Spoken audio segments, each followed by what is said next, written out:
methodology, which is a very crucial one, which is we want to compute the score. We want to compute the score. Compute the score. So all the syntax here are going to be shared with you later on lah. Nanti saya akan share lah syntax ni juga dekat dalam Google Drive. Awak boleh copy and paste so that whatever that we do, we actually have the similar things in place. So this one is recode. Recode to change the value or make the numeric change into category. Okay, category. Okay, now done. Done, Alright, so the next one is actually to compute the score. What kind of score that you want to compute? We want to compute the environment score. We have several score that we want to compute. The first one is the environment score. And then the another one is we want to compute the DASS score. DASS score ni yang depression, anxiety dan stress score tu lah. Alright. So what we need to do is actually go to the transform also. And then go for the first option, which is the compute. Okay, tekan compute tu. Dah tekan dah? Transform, compute. Transform, compute. Kalau menu transform ni tak ada, maknanya anda salah software tu. Mungkin anda masih lagi dekat Excel. Contohlah kan. Yes.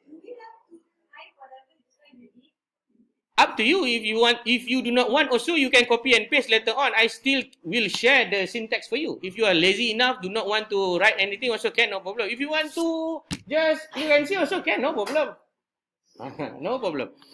But this is only to make some idea lah. Because I need to guide you step by step so that you can redo it for your earn usage. Boleh tak tuan? Tak boleh juga?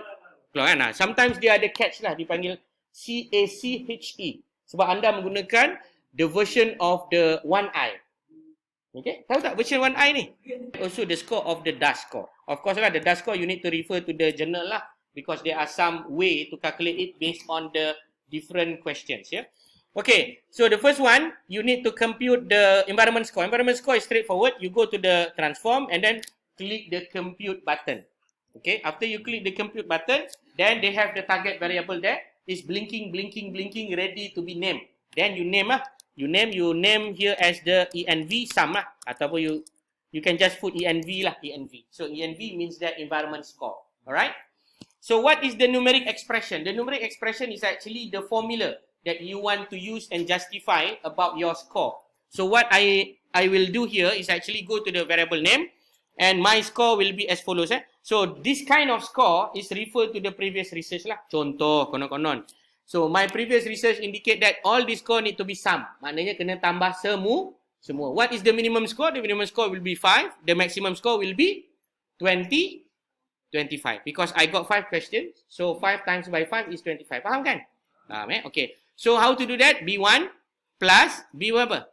B2 plus B3 plus B4 and then the last one is not B5 but B5.n because I said to you just now hypothetically we change this one as the negative questions. Faham kan? Maknanya kalau anda buat questionnaire yang responden jawab tu semua yang asal. Then if you want to use for your calculation you need to change it. Okay, finish, you click the paste button over here. Ini semua masuk exam Ini semua masuk exam.